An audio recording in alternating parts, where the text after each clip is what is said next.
जिले में विगत लगभग 2 वर्षों से अवैध रेत की खदानें संचालित हो रही हैं, जिसमें जिले के जिम्मेवार व जनप्रतिनिधि, अधिकारी, अवैध रेत माफिया सभी शामिल हैं। इसके कारण उक्त अवैध कारोबार पर कोई कार्रवाई नहीं हुई। लगातार स्थानीय लोगों के द्वारा उक्त मामले को लेकर शिकायत की गई। विपक्ष के नेताओं के द्वारा आंदोलन भी किए गए। इसके बावजूद भी उक्त अवैध कारोबार बंद नहीं हुआ, जिसको लेकर स्थानीय सामाजिक कार्यकर्ता एवं अधिवक्ता राजेश दीक्षित के द्वारा उक्त मामले की लोकोपयोगी अदालत में लगाया गया। मामले की गंभीरता को देखते हुए लोकोपयोगी न्यायालय के माननीय न्यायाधीश के द्वारा मुख्य सचिव से लेकर खनिज अधिकारी, कलेक्टर, पुलिस अधीक्षक सहित 12 लोगों को नोटिस जारी किए गए थे तथा समस्त तथ्यों को देखते हुए आदेश पारित किया गया है, जिसमें जिले के कलेक्टर तथा पुलिस अधीक्षक को आदेश जारी करते हुए उल्लेख किया गया कि आप दोनों खनिज, पुलिस, परिवहन, राजस्व के अधिकारियों की टीम बनाकर अवैध उत्खनन रोकने की दिशा में कार्रवाई करें, जिसके बाद रेत माफियाओं में हड़कंप मचा हुआ है। अधिवक्ता राजेश दीक्षित ने खनिज नीति व अधिनियम का उल्लंघन कर पन्ना जिले में अवैध रूप से रेत का अवैध उत्खनन कर रहे भारी वाहनों से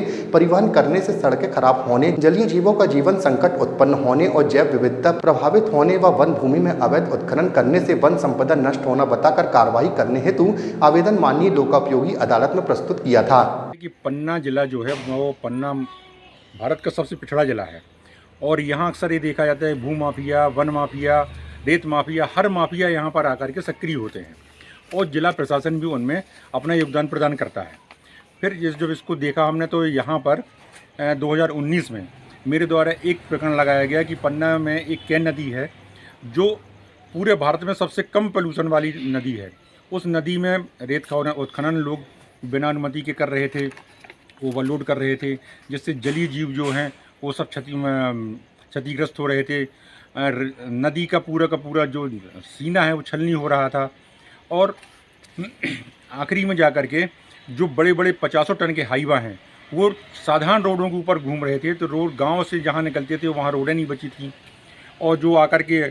स्टेट हाईवे में आते थे वो रोडें भी उखड़ गई थी 50 टन के हाईवा से। और कई जगह लोगों के एक्सीडेंट हो रहे थे क्योंकि हाईवा से बालू गिरती है, बालू गिरने में 2 व्हीलर फ़ौरन स्लिप कर जाता है। तो इस सब को देखते हुए मेरे द्वारा एक पन्ना में लोकोपयोगी लोक अदालत में एक प्रकरण दर्ज किया गया, जिसमें मेरे द्वारा ये कहा गया कि अवैध रूप से जो बालू का उत्खनन हो रहा है इस पर रोक लगाई जाए, जिससे मानव जीवन और संपूर्ण जलीय जीव और संपूर्ण माइक्रो सुरक्षित रह सकें। और इसको देखते हुए माननीय न्यायालय ने अभी दिनांक 25/8/2022 को एक आदेश पारित किया, जिसमें उन्होंने कहा कि ये बहुत गंभीर बात है और इस पे हम जो पहले मुकदमा चलता रहा तो उसमें जो पन्ना के खनिज अधिकारी थे वो केवल ये चीज़ पेश कर रहे थे कि हमने इतने हाईवा, इतने ट्रैक्टर, इतने वाहन पकड़े बालू से भरे अवैधानिक रूप से जो चल रहे थे, उन्हें पकड़ने के बाद में और उन पे फाइन किया है। जबकि माननीय उच्च न्यायालय और माननीय सर्वोच्च न्यायालय के कई ऐसे न्याय दृष्टांत हैं कि उन न्याय दृष्टांतों में ये सब साफ बात आई है कि जो भी लोग बालू का अवैधानिक रूप से उत्खनन कर रहे हैं तो वो उत्खनन एक भारत सरकार की देश की चोरी कर रहे हैं, चोरी और संपत्ति की चोरी कर रहे हैं, तो उनके ऊपर फाइन के साथ में एक चोरी का प्रकरण और दर्ज होना चाहिए, जिसे वो पन्ना के कोई भी अधिकारी नहीं कर रहे थे। तो माननीय लोकोपयोगी लोक अदालत के न्यायाधीश श्री राजेंद्र कुमार पाटीदार ने इस बात को संज्ञान को समझा और न्याय दृष्टांतों को उन्होंने देखा। उस पर गहन अध्ययन के बाद उन्होंने ये आदेश पारित किया कि पन्ना कलेक्टर और पन्ना एसपी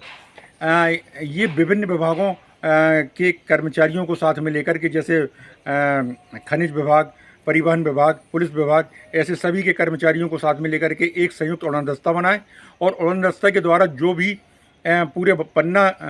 जिले में जो भी बालू का अवैधानिक उत्खनन हो रहा है उसको उड़न दस्ता के माध्यम से रोका जाए। रोका जाने के बाद जो भी वाहन पकड़े जाते हैं